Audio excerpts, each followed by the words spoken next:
Como vai todo mundo? É um prazer enorme estar com vocês hoje aqui no nosso Questão de Ordem, porque temos um convidado muito especial. Com a gente, o ministro da Defesa, ex-ministro da Defesa, ex-ministro dos Esportes, deputado federal por 6 mandatos, meu querido Aldo Rebelo, alagoano de Viçosa, que está lançando, nesse momento, o livro O Quinto Movimento.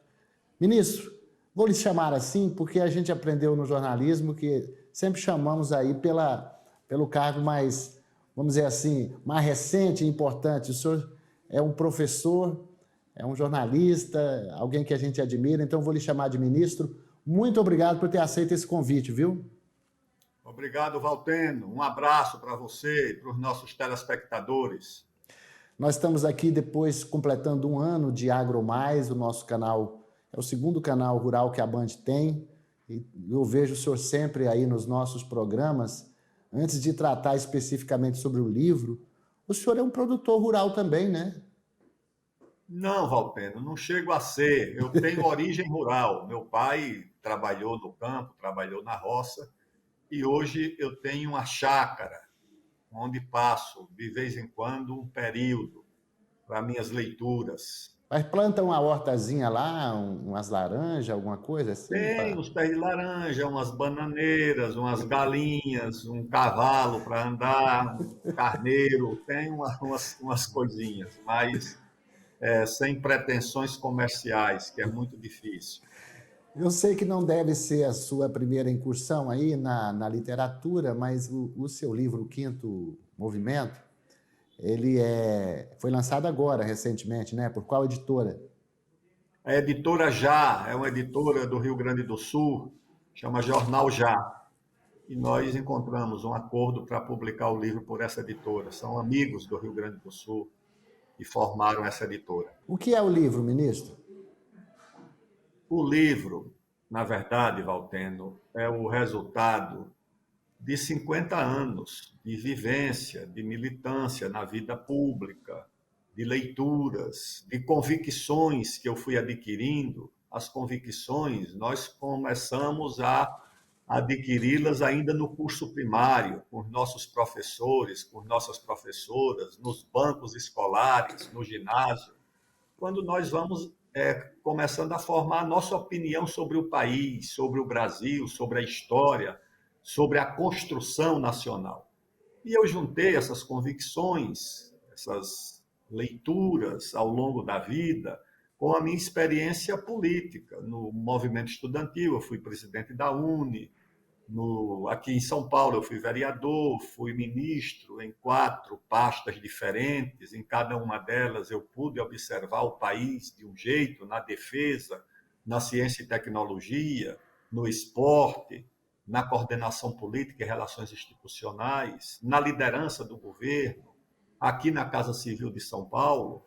Então eu passei por várias experiências e essas experiências eu reuni. São 50 anos de vida, de atividades, de leituras, e botei no papel. Um livro que chama Quinto Movimento, porque eu faço uma divisão da história do Brasil em 4 grandes movimentos.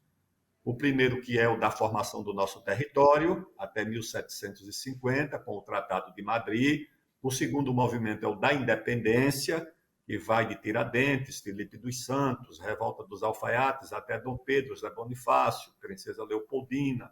Depois, o terceiro movimento é a consolidação da independência e da unidade do país, do território nacional, que sofreu riscos de fragmentação, de divisão. O quarto movimento é o da República, o Deodoro, o Floriano, o Vargas, os governos militares, até o período mais recente, quando nós, na minha opinião, perdemos o rumo. O país se desorientou.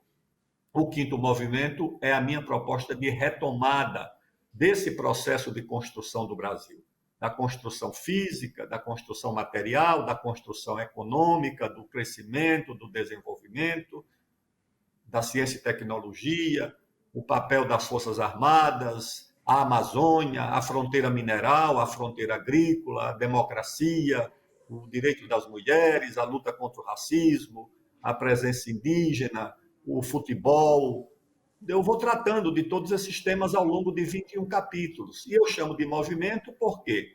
Porque, para mim, a história é algo vivo. A história não é apenas a cronologia morta, não. A história são os movimentos vivos das pessoas, da economia, dos personagens.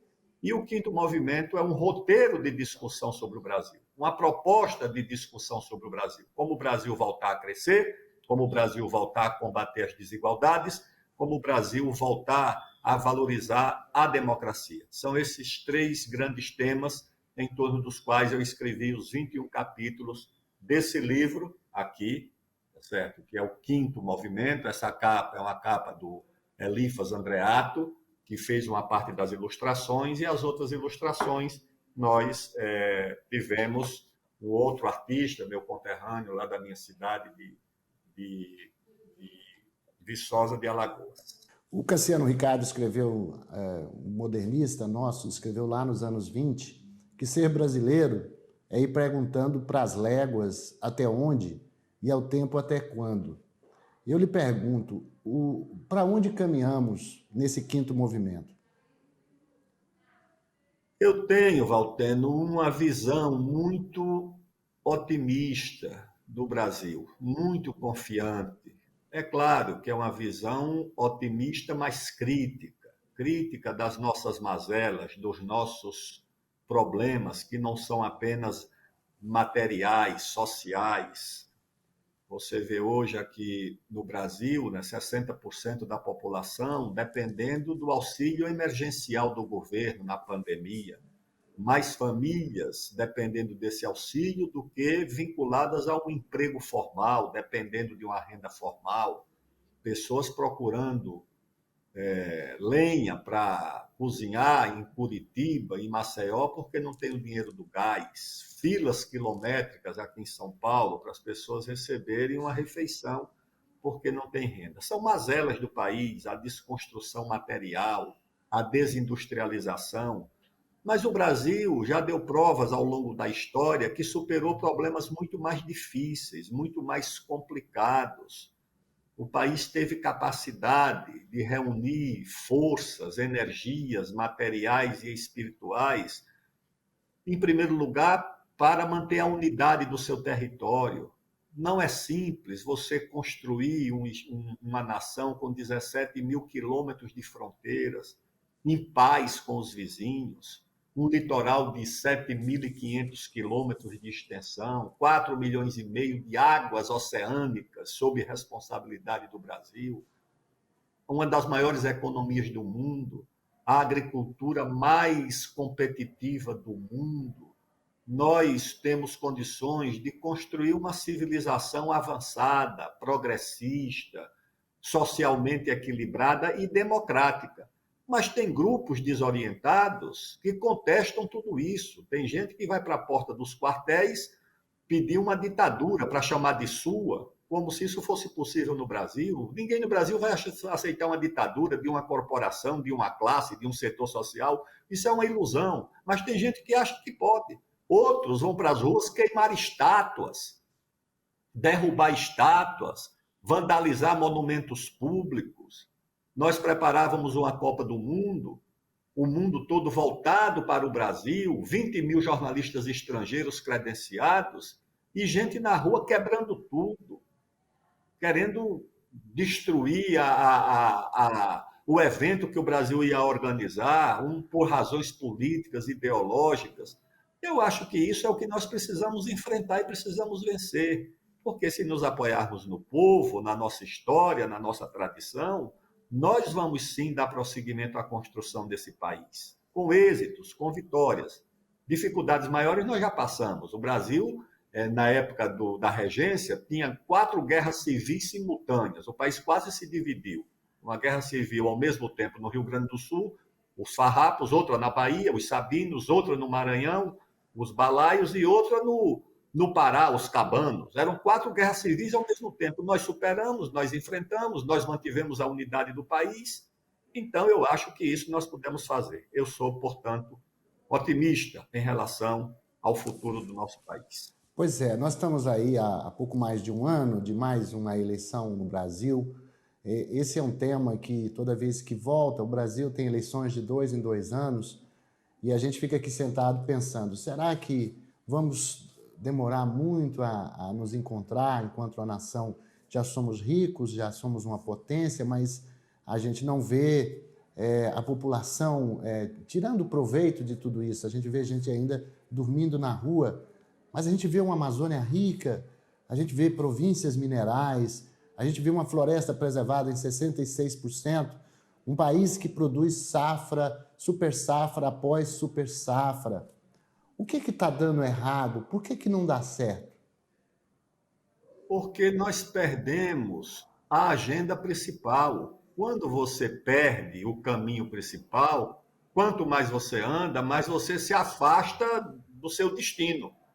E nós perdemos o caminho principal. O caminho principal era o país se desenvolver, o país ter como agenda o crescimento. O crescimento é que gera riqueza. Você não vai resolver o problema do Brasil se ele não voltar a crescer, Walter. Esqueça. Onde é que você vai arranjar emprego para todo mundo? Para a juventude, que hoje está querendo ir embora do país? Você vai empregar onde os nossos jovens, os engenheiros que estão se formando? Vai empregar em quê? Se o país não voltar a crescer nas prefeituras, todo mundo vai ter um cargo numa prefeitura, todo mundo vai fazer um concurso para o judiciário e vai. Não, o futuro do país é voltar a crescer. Recurso. O governo federal não tem dinheiro. Os governos estaduais não têm dinheiro. As prefeituras não têm dinheiro. Por quê? Porque não tem ninguém pagando imposto. As pessoas não estão produzindo, a economia encolheu. O que faz o país arrecadar é a economia crescendo. Eu fui ministro de 4 pastas e aprendi uma coisa muito simples. Tá certo? Quando o país cresce, você tem dinheiro, eu não diria para tudo, mas para quase tudo. Quando o país não cresce, você não tem dinheiro para nada. Você vai arranjar dinheiro aonde? Então você não tem o emprego, se o país não voltar a crescer, você não tem orçamento, você não tem nada. Então o país tem que voltar a crescer.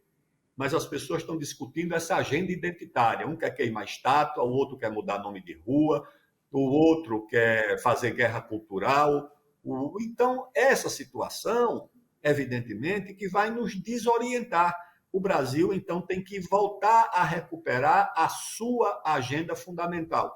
Ô, Valteno, deixa eu te dizer um negócio. Eu sei isso de muito tempo. A maior reserva de diamante do mundo, a maior província de diamante do mundo, não está na África, não está em Angola, que tem muito diamante, na Namíbia, nem na Rússia, que também tem muito diamante. A maior província de diamante do mundo está no Brasil, debaixo de uma terra indígena chamada Reserva Roosevelt, no município do Espigão do Oeste, em Rondônia. Tem essas matérias na Folha de São Paulo. Tem uma lá que, inclusive, cita uma mineradora, segundo a qual debaixo dessa terra indígena, dorme todo ano uma receita de 3 bilhões de dólares, 15 bilhões de reais, que pertence ao povo brasileiro, porque é propriedade da União, não é propriedade privada, nem de multinacional, nem de banco. O subsolo é propriedade da União. A União pode conceder, mas a propriedade é do povo. Ou seja, esse diamante é do desempregado aqui de São Paulo, é do agricultor do interior do Nordeste, do jovem estudante de engenharia que está se formando, é do povo brasileiro. Agora, isso tudo desperdiçado na mão de contrabandistas, nem beneficia os índios que estão na reserva, nem os ribeirinhos, os agricultores da Amazônia, nem o estado de Rondônia arrecada 1 centavo de imposto, nem o município do Espigão do Oeste e os outros municípios arrecadam nada, e nem o Brasil fica com a receita, com as divisas da possível exportação desse diamante. Tudo isso desperdiçado. Aí você tem na Amazônia também, debaixo da terra indígena, a segunda mina de potássio do mundo, o Brasil importando potássio para corrigir o solo, como adubo. A Amazônia está cheia de ouro nas áreas de Yanomamis, está lá o problema do garimpo, da confusão. Aliás, são os próprios índios que vão atrás desse ouro. A segunda maior mina de ferro do mundo, depois de Carajás, que é a maior, é uma Carajás maior do que a atual, que está também no estado do Pará. Você tem nióbio, você tem manganês, você tem tudo na Amazônia. Agora, você não consegue explorar porque isso ficou na área de fronteira, debaixo de terra indígena, e os 2 artigos da Constituição que autorizam, 2 artigos da Constituição autorizam a mineração. mas eles há 30 anos aguardam regulamentação e, por razões estranhas, não foram regulamentados. O Brasil tem que levar a sua fronteira de logística e de infraestrutura para o Pacífico. Como é que os Estados Unidos, na metade do século XIX, já tinha ligação ferroviária entre o Pacífico e o Atlântico, e nós não conseguimos fazer isso até hoje? Nós não conseguimos colocar nossas mercadorias nos portos do Chile, do Peru, Antofagasta, Iquique, Ilo, porque nós não temos a ligação nem ferroviária, nem hidroviária e nem rodoviária. Pelo contrário, agora tem um movimento aí querendo sabotar uma ferrovia dos grãos, que é a ferrovia que sai de Sinop até Miritituba, que é um porto do Tapajós, lá no estado do Pará. Vem aí uma caravana estrangeira, diz que vem senador americano, celebridade de Hollywood, com apoio de gente do Brasil para sabotar uma obra de infraestrutura. Você imagina alguém do Brasil descendo nos Estados Unidos para impedir que o governo americano faça uma ferrovia?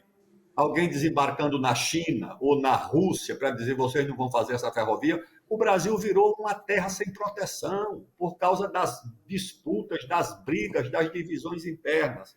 Isso é o que tem que ser enfrentado para o Brasil voltar a ter rumo e voltar a crescer. Um governo democrático, mas um governo forte, com autoridade, para enfrentar aqueles que não querem o desenvolvimento e o progresso do Brasil.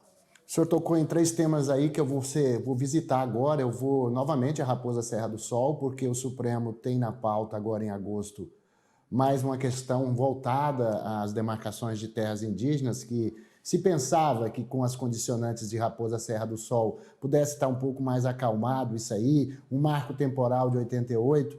Essa questão também eu vou lá, reserva Roosevelt, para mostrar essa questão dos diamantes. Agora, há aquela visão daqueles que acham que os indígenas brasileiros ainda vivem como em 1500. Né? Quem não vai, eu viajo muito, ministro, estou muito na Amazônia, eu fico vendo o desenvolvimento de comunidades indígenas, como as do Pareci, lá em Mato Grosso, que produzem 20 mil hectares de soja, os suruís de Rondônia, que exportam café para a Suíça. Claro, tem os Yanomami lá na cabeça do cachorro que não querem isso e tem direito de não querer. Agora, o que fazer? Não vamos dar aos indígenas aquilo que eles querem, vamos ficar tratando eles como se fossem, sei lá, os bons vivants, os românticos de tudo. Então, isso eu acho que é complicado, o Congresso Nacional não regulamenta isso, e nesse vácuo o Supremo acaba legislando e acaba sendo muito criativo, né?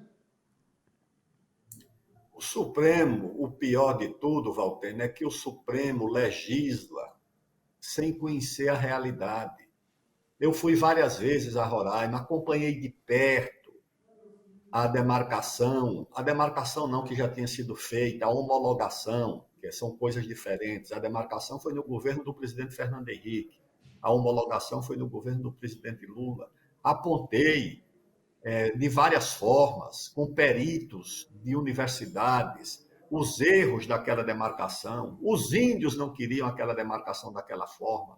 E o juiz do Supremo, que nem para sobrevoar essa terra indígena, de Brasília, ele deu uma canetada e cometeu um grave erro.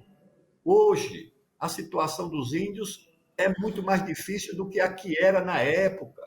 Expulsaram a única produção de tecnologia mais avançada, que era de arroz, nessa área que foi demarcada, que correspondia a 1% da área. Eles tinham 17 mil quilômetros, 17 mil hectares de arroz, numa área de 1.600.000 hectares. Era 1%, mas era uma coisa produtiva. Sementes melhoradas, irrigação por gravidade.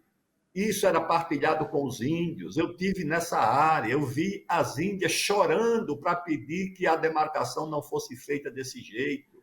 Mas de Brasília, com apoio de setores da antropologia, de ONGs, demarcações fraudulentas, que deviam ter sido revogadas pelo crime da fraude que foi feito. Agora isso tudo passou porque o Brasil não toma conhecimento da Amazônia. A Amazônia permanece ainda como uma área muito distante do Brasil. O esforço tem que ser primeiro explicar a Amazônia, primeiro para os brasileiros, para a mídia do Sul e do Sudeste, que quando muitas vezes quer saber uma opinião sobre a Amazônia, pergunta para uma ONG que não tem um biólogo, que não tem um zoólogo, que não tem um especialista.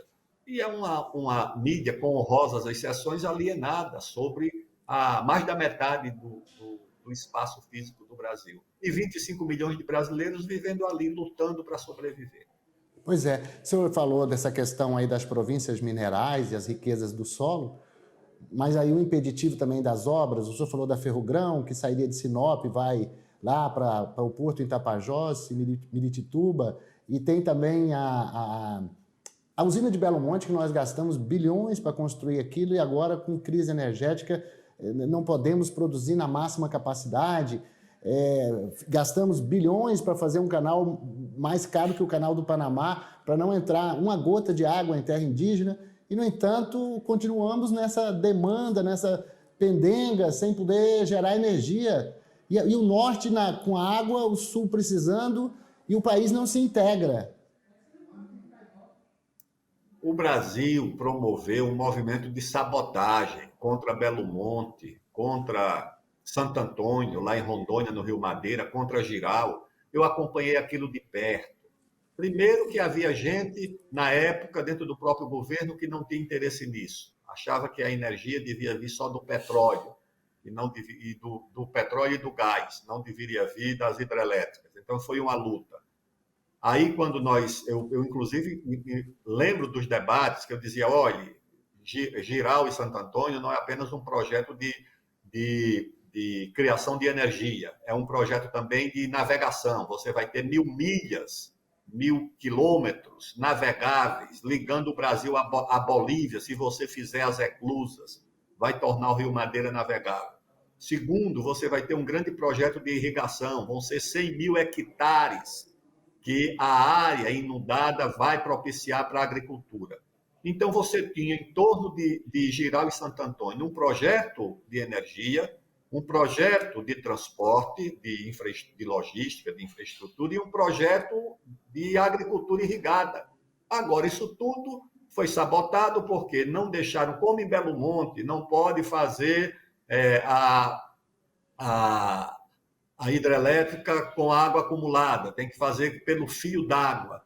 Isso tudo tirou boa parte daquilo que em Belo Monte, por exemplo, poderia gerar de excedente de energia, tornou muito mais custoso, você não faz as eclusas, isso tudo pela sabotagem de setores, porque não é todo movimento ambientalista. O movimento ambientalista tem gente séria, gente boa, generosa, lutando em defesa da natureza, mas tem muito interesse comercial, interesse econômico, meio de vida de gente que não quer.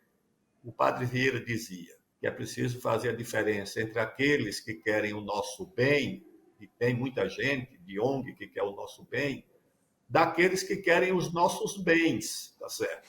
É uma diferença grande, tá certo? A passagem do singular para o plural muda bastante de conteúdo. E desse pessoal tem muita gente que está interessado nos nossos bens e não no nosso bem.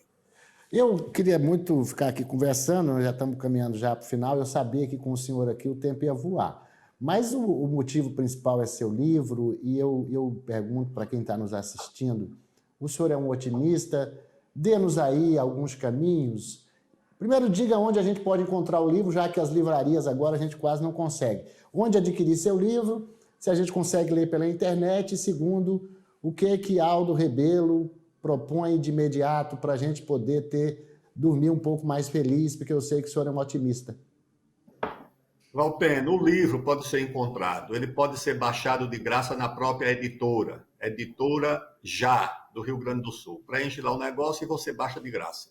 Você pode baixar a edição, o e-book da Amazon por R$ 5. R$ 5 e um quebrado, você baixa uma edição virtual de e-book na Amazon. E a edição impressa na Amazon, acho que está a R$ 35, ou na própria editora. Você pode adquirir o livro, o impresso, o livro físico, por R$ 35 na Amazon ou na editora Já. Mas tem essas três formas. Uma forma gratuita, que é só PDF, a forma e-book na própria Amazon, por R$ 5 e uma fração, e o livro físico na Amazon, na editora, por R$ 35, tá certo? É isso. E para finalizar, então, o que eu lhe perguntei, que é para onde, qual é a solução, como é que começamos a melhorar o Brasil? Eleição ano que vem? Eleição ano que vem. Eu fui convocado por amigos que me acompanham nessa jornada, trabalhadores, sindicalistas, agricultores, produtores rurais, militares da reserva, com os quais eu convivi durante muito tempo na Comissão de Defesa Nacional e no Ministério da Defesa. Eu fui desafiado por essas pessoas a lançar uma pré-candidatura. Eu não estou filiado a partido político, portanto, seria uma pré-candidatura independente, sem partido, pelo menos por enquanto.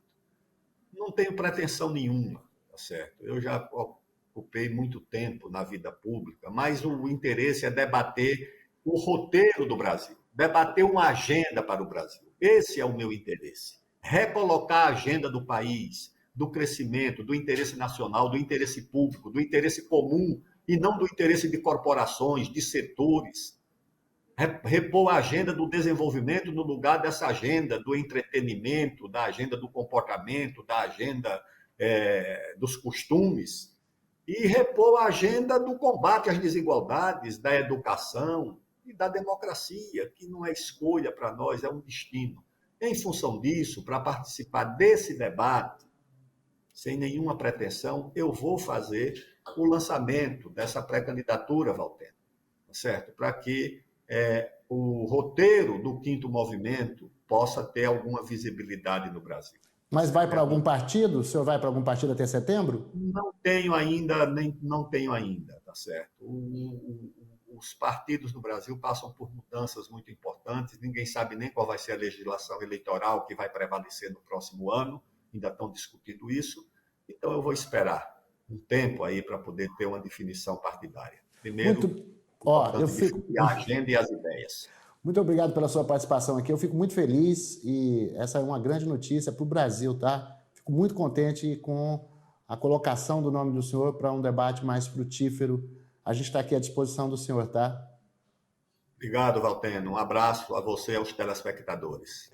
E eu também quero agradecer você que acompanhou essa entrevista aqui com Aldo Rebelo, um homem da política, um homem das letras, da literatura, tem uma contribuição gigantesca no crescimento do Brasil, na nossa identidade, que falou aqui sobre o livro que ele acaba de lançar, O Quinto Movimento. Eu encontro vocês na próxima semana.